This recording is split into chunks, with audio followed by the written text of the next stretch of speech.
So remember in June I said I was hoping to have my engine running by July?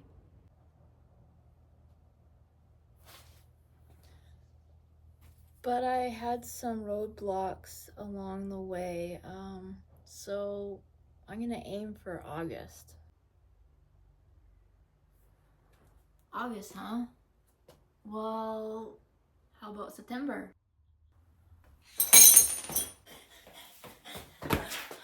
Oh, come on! October already? To explain what's going on, I had bought fuel lines from Lines to Go, which I didn't really look into it because it said it was for 93 Chevy Astro, but I didn't realize that it wasn't for a Z engine. I can't remember which engine it was suited for, but they only had that one option, and I wasn't really thinking because at the time I bought these lines, I was going through chemo. So the fuel lines fit from the tank to the front of the van up into the TBI. So once I got to the TBI, there's these short hard lines, and they were way too small. They were the wrong shape. I thought maybe I can tweak it, but there was no way. It was way too short. I couldn't tweak it. So on goes the search of where am I going to buy fuel line for my TBI. There are none, other than running my old ones, but my old one, I had accidentally thrown out the one side. So I have an intake and an outtake. I think I was missing the intake side. Okay, so I can't run the old ones, and I can't buy new ones. So the next option was to make new ones. But I don't have a flare kit. I have a flare kit for the brake lines, but I don't have a flare kit for fuel lines. So we go online and we look for the Chevy flare kit. Well, that's a $600 tool that you're gonna use maybe once.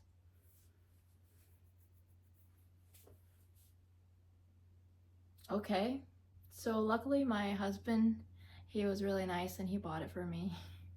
So now I have the fuel flare kit, and then I was flaring it, which was perfect. And then it came to bending the lines, which I have benders. I've been bending before. My other van, Moose, I bent all his brake lines.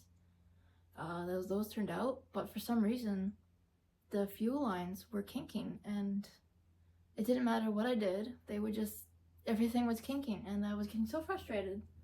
We saw there was a different kind of bending tool, and I'm like, what's the difference between that bending tool and this bending tool? We had two different types of bending tools. Both were kinking the lines. We ended up having to buy that tool on top of that. Okay, so now we got all the tools. Now it came to actually doing the work. Okay, so I start bending the lines, and I was making mistake after mistake. So I'm a perfectionist and I want it to be just right. Because they're fuel lines, I don't want any issues. I don't want the fuel line to touch anything because that'll cause rubbing, and which will eventually cause corrosion or a pinhole will form. I don't want any friction. I don't want any wear and tear. So everything has to be just right.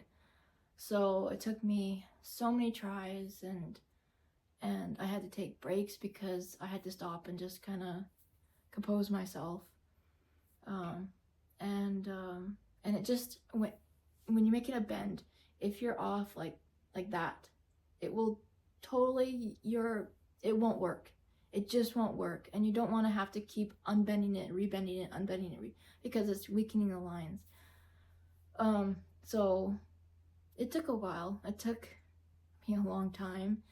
And on top of that, I sustained an injury in my foot that I have no idea how it happened. And it took me 3 months. I couldn't walk for 3 months. I couldn't put weight on my foot for 3 months. Just getting up to go get a drink or brush my teeth or get food was painful. So I had x-rays done on my foot. There was no fracture. It felt like a fracture, but it was not a fracture. And doctors didn't help. So I had to figure that on my own. And one day I put weight on my foot and it hurt really bad. And then I felt this click or snap in my foot, and all of a sudden the pain was gone. And then it slowly came back, and I'm like, oh, this is a nerve issue. So off to the chiropractor I go, and just took one session. She snapped me, and from my upper back to my lower back, she had snapped me. And the next day, my whole calf muscle was really tight, and I'm like, I think that was it. It was a pinched nerve somewhere. So that took a while to heal. It's still once in a while.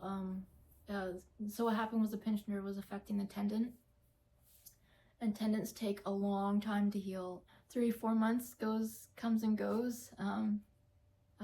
So activity is kind of nil. So then I end up getting the lines all done. Lines are perfect the way I like it. And then I realized my radiator has an issue. I bought a new radiator. I should have kept the old one. So my old radiator had the engine coolant, so it was top and bottom for the engine coolant. And then on the one side there is transmission oil coolant. And that's all my van had. On the one I had bought, on this side, there is oil engine coolant on top of everything else that's coolant. So oil engine coolant, transmission oil coolant. So now I have these 2 extra holes that I don't need that now have to be plugged. Okay, so let's go get some plugs. Good luck with that. Apparently that's a difficult task. I couldn't find a plug that was the right size. My husband got me a plug that we had to modify because it wasn't quite fitting. So we got that one, but the company that we got it from they only had one. So he had to go and order another one, which isn't here yet. And then we gotta modify that one and install it. We're getting there.